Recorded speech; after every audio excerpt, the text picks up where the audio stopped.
Hola a tothom, benvinguts a un nou vídeo del canal. Avui us porto un tier list de la Lliga Santander. Si no sabeu què és un tier list, bueno, es van posar molt de moda durant la quarantena i molta gent l'ha fet. Jo fins ara no havia trobat el moment de fer-ne un, però com que avui dissabte comença la Lliga, m'he dit, va, fa 2 setmanes que no penges vídeo, fes la teva predicció de com quedaran els 20 clubs de la Lliga Espanyola. Vale, el tier list aquí el teniu en pantalla. Posicions de Champions, que són primer, segon, tercer, quart, Europa League, 5è, 6è, entre 7 i 10, 11 i 17 que ni fu ni fa, i els 3 que baixaran a segona. I així doncs, quan s'acabi la Lliga podrem tornar a mirar aquest vídeo i fer un reaccionant, no sé si serà el meu primer reaccionant o què, i veure quantes posicions he encertat, quantes coses m'havia fumat, i ja està, vale? La idea és aquesta, tenir un vídeo ara així pim-pam ràpid. Estic editant el vídeo del Newcastle, però és que em falten hores. Aquests últims dies he tingut feina, he tingut vida social, quan l'acabi serà molt xulo, però mentrestant no vull deixar-vos tant de temps sense vídeos, i em semblava que avui era el moment ideal per fer això, per fer un tier list. Si us agrada aquest tipus de vídeo, no us oblideu de fer like, deixeu el vostre comentari dient quin proper tier list us agradaria veure, si voleu un tier list dels millors jugadors de la història del Barça, o els millors jugadors del món, o què penso dels, jo què sé, dels equips de la Premier League. D'acord, doncs comencem aquí amb el tier list, i el primer que tenim és el Real Madrid. És evident que quedarà en posicions de Champions. L'Alavés aquest any, ho va fer molt bé fa 2 temporades, però aquest any jo crec que entre 11 i 17. L'Atlètic de Bilbao crec que pot arribar a Europa League, si no després ho baixaré. L'Atlètic de Madrid, top 3 ho ha de ser. El Barça també, després els ordeno. El més lògic, tal com està el panorama culer, hauria de ser Madrid primer, Barça segon, Atlètic de Madrid tercer. Però sincerament crec que Koeman pot fer un equip molt sòlid i tenim Messi. Tenir Messi et fa guanyar la Lliga per inèrcia. S'ha de fer molt malament per no guanyar-la, que és el que va passar l'any passat. Fent-ho una mica bé i tenint a Messi, això hauria de quedar així. Barça, Madrid, Atlètic. El Betis, a mi ni fu ni fa, el posarem 7è, 10è, però segurament serà més aviat 10è. Jo no crec que torni a arribar a Europa. El Cádiz té pinta que baixarà. El Celta aquest any es va salvar pels pèls. El posarem per aquí. L'Eibar també per aquí. L'Elx té pinta que baixa super segur. El Getafe aquest any s'ha quedat sense Europa League, però potser podria arribar. El Granada no crec que li passi com l'Espanyol, que el fet de jugar a Europa League el va fer baixar, però sí que ho tindrà molt complicat a les dues competicions, per tant, una 15a, 16a posició sí que potser la podria tenir. El Huesca va pujar i va baixar, i aquest any crec que li tornarà a passar igual. Els 3 que pugen, els 3 que baixen. El Llevant, potser per aquí. L'Osasuna, per aquí. Potser el Celta o el Granada potser sí que pot quedar a 9è, 10è.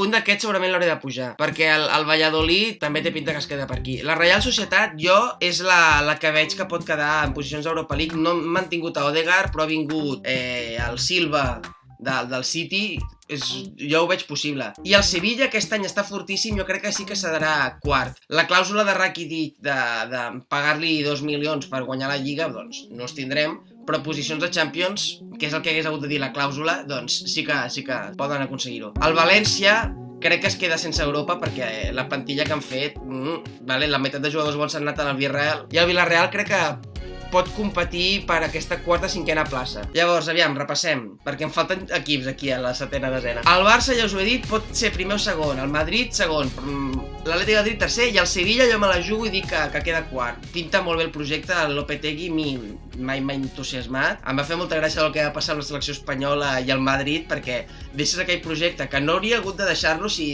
el seleccionador no s'hagués picat, com es deia el pavo aquell, no sé. El que l'havia contractat es va picar, es va ofendre i el va fotre fora. I després ho fa malament al Madrid perquè no li deixen temps per fer madurar el projecte, i va ser una experiència tràgica. I ara amb el Sevilla ha trobat la redempció i crec que pot fer molt bona feina aquesta temporada, en la 4a plaça. Aviam què acaba passant amb Koundé, que sembla que es queda, que hagués molat fitxar-lo pel Barça, i en Diego Carlos, que ara es veu que està sonant pel Manchester City, i jo el tinc de central, que m'he gastat 40 milions a la meva Liga Fantasy, i si se'n va l'hauré de vendre i perdre diners. Villarreal el veig 5è, Reial Societat 6è podria ser.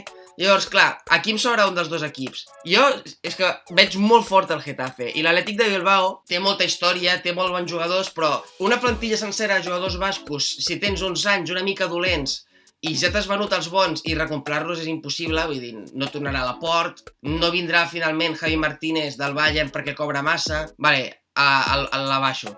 1, 2, 3, 4, 5, 6, 7... O sigui, em segueix sobrant un equip aquí. No sé comptar, tio. Soc de lletres, vale? Que la Real Societat pinta molt bé. Però el Getafe ja s'ha quedat aquest any sense. Me la jugo. Villarreal i Getafe a Europa League. És que a més tinc 3 jugadors del Getafe a la meva Liga Fantasy i necessito que facin molts punts. Real Societat 7è allà, gairebé. Atlètic de Bilbao 8, València 9 i Betis 10. Sí, no, ara està bé. 7, 8, 9, 10. 11, 12, 13, 14, 15, 16, 17... I l'Osasuna i el Valladolid salvat pels pèls, rotllo a 2 punts al descens.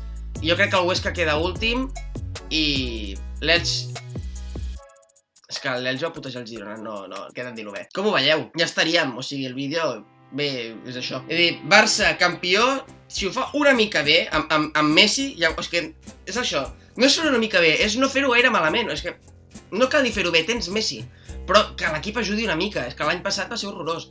El Madrid segon, perquè tampoc s'ha reforçat i hem de veure com torna Hazard de l'estiu, també de la lesió. L'Atlètic de Madrid, tercer, és que potser fins i tot podria passar això, me la jugo, va. Sevilla, tercer, Atlètic de Madrid, quart. Aquí sé que és que tenen Oblak, tenen Oblak, o sigui, amb Oblak enqueixa 5 gols per temporada, tio. Ho deixo així, deixo els 3 grans a dalt, el Xolo potser és l'última temporada, cada any diuen que potser és l'última temporada, però sempre acaba fent un equip prou sòlid com per puntuar, i tens Oblak, o sigui, sí. 1, 2, 3, 4. I ja et dic, el Villarreal jo crec que d'Europa League no baixa, el Getafe crec que hi torna a arribar i la Real Societat han fet projecte de Champions. Molta gent està posant a la Real Societat rotllo quart. I podria ser, però no havent mantingut a Odegaard, doncs aviam què passa. On és més fàcil fallar és en aquestes posicions de 11 a 17. El Granada, insisteixo, jugant 3 competicions és molt difícil que torni a arribar a Europa, per més bon equip que tingués. En fi, espero que us hagi agradat el vídeo, sento haver acabat ara dubitatiu, però això és com quan estàs pintant un quadre, que no saps en quin moment has de deixar de fer l'última pinzellada si ja el dones per acabat, perquè és això.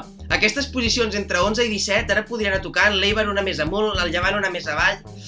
Però bueno, ho deixo així, vale? Si vosaltres penseu que la Lliga l'ha de guanyar segur el Madrid o l'Atlètic de Madrid o el Sevilla perquè ens paguin 2 milions per Rakitic, també deixeu-me un comentari amb la vostra predicció. Digueu-me també qui creieu que serà el Pichichi. El més fàcil és dir que serà Messi, és evident.